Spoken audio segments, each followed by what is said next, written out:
You're about to hear never-before-released cold case confessions recorded during recent in-custody interviews with Matthew Mueller, the serial predator who kidnapped Denise Huskins and has now confessed to decades of similar home invasions and sexual assaults.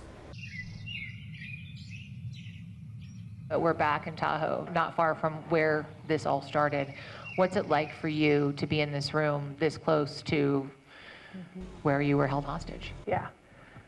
At a law enforcement conference in South Lake Tahoe. It's bittersweet to be able to be here and reclaim this as something positive. Denise Huskins is no longer a name on a case file. She's an expert. This was actually something quite common, too common, the disbelief of victims and survivors. The woman once discredited by authorities is now helping to train them, alongside her now husband, Aaron Quinn, and the two officers who finally believed them. She's dead. Understand that I've accepted that. Together, this team helped solve at least 4 cold case crimes this year.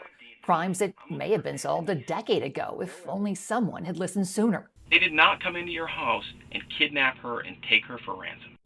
March 2015, intruders did blindfold and drug the couple in their Vallejo home, then kidnapped, raped, and held Denise for ransom while police falsely accused Aaron of killing her. Okay, how do I make it so you look like a monster? Instead of searching for the kidnapper, it is Mr. Quinn and Ms. Huskins that owes this community an apology. When the kidnapper released Denise, police accused the couple of orchestrating a hoax. The members of our community are safe. They weren't. The real tragedy is now we know there's 2 other families that Mueller terrorized and attacked because these investigators had blinders on.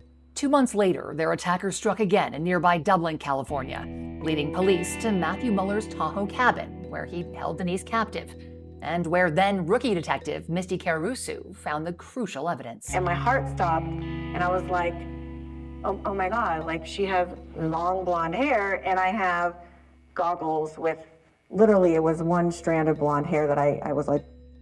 1 month later, Denise and Aaron were finally vindicated. Mueller was sentenced to 40 years in federal prison, but the nightmare wasn't over. At one point, he lay down on the bed next to me and then just started telling me how he... 2015 interrogation recordings revealed Denise warned investigators a decade ago that Mueller told her there were other victims. Like you said, like they've probably done this before. But for 10 years, they couldn't get anyone to investigate. It's terrifying to me to think of how many victims there might still be out there that are living in fear. These are horrible, horrible crimes. Then, last year's most-watched Netflix docuseries chronicled Denise and Aaron's American nightmare. And small-town Seaside Police Chief Nick Borges reached out to them on Instagram. Denise was first to respond back to me, and I was shocked that she would even speak to anyone in law enforcement. He organized a law enforcement speaking engagement for Denise, Aaron, and Misty, where they met El Dorado County DA Vern Pearson. What began as a conversation soon became a mission to bring closure to Mueller's other victims. I remember her saying, but we're not law enforcement, what do we do? And that's kind of where I said, well, let me try to help. But he didn't have jurisdiction. Wrote a letter to the U.S. Attorney's Office, never heard back. So, working with Denise, Aaron, and Misty, he wrote directly to Matthew Mueller. What did it feel like for you to have these 2 law enforcement officials listen and believe you? I mean, it meant the world having a chief of police and then a DA with jurisdiction to actually look into something and say, like, we see you, we hear you, we believe you, and we want to fight for you is like, why does it have to be so hard to get that? After 10 years, their persistence finally paid off. For the first time, we're showing you Mueller's cold case confessions from behind bars, limited excerpts to protect victim privacy and ongoing investigations. First, Mueller confessed in a letter to 2 home invasion attempted rapes in Santa Clara County in 2009.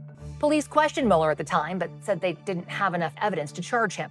Despite similarities to Denise's case 7 years later, they never reopened those cold cases or retested Mueller's DNA. It's fair to say that both law enforcement agencies in our county that handled these rape cases in 2009 and the DA's office, there are things that we would do differently and do better today. That's because of the Quinns. This year, Santa Clara County DA Jeff Rosen reopened the cold cases and finally tested Mueller's DNA, which he acknowledges was justice delayed for the victims and Denise and Aaron. I'm sorry. And thank you. And because you didn't give up, other victims have been saved. When Mueller was finally sentenced to 2 life terms for those 16-year-old crimes, it came the week of the 10-year anniversary of our kidnapping.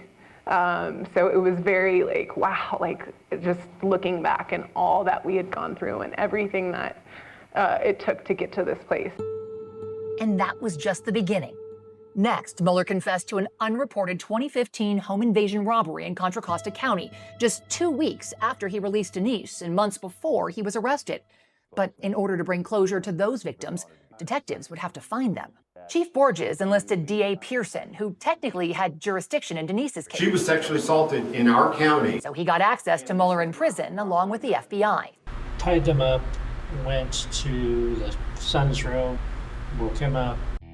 In recorded confessions, Mueller describes how he convinced the family to keep the crime a secret, threatening his accomplices would find and harm their kids. It's a very good reason if they didn't report it. He said he didn't know the family's address. We get him to draw a diagram. So Mueller drew this crude map, but it was a key piece of evidence that led detectives to the victims. There was a ladder, and I threw it into the ravine that was pretty much directly behind their property. Pearson had a hunch. What if that ladder's still there? He credits Contra Costa Sheriff's detectives for hiking into the woods at night based on a hunch from a rural county DA they'd never met.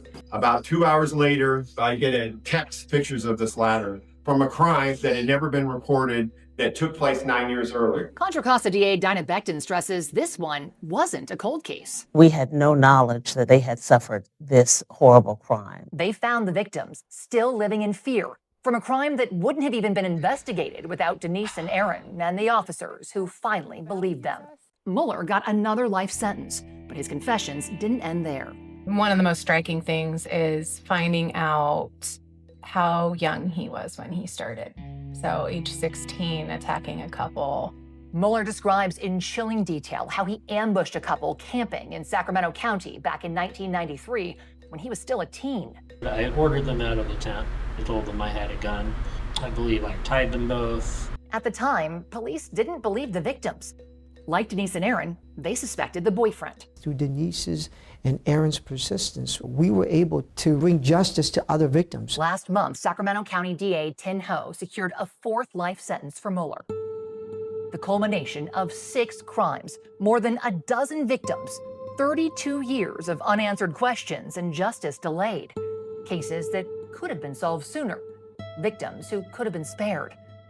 But thanks to Denise and Aaron, they were not forgotten. So it means the world to be invited to come to these things, to have law enforcement care and work with us. Together, they're writing their next chapter, using trauma to teach, turning pain into purpose, proving that when survivors are believed, cold cases don't have to stay cold.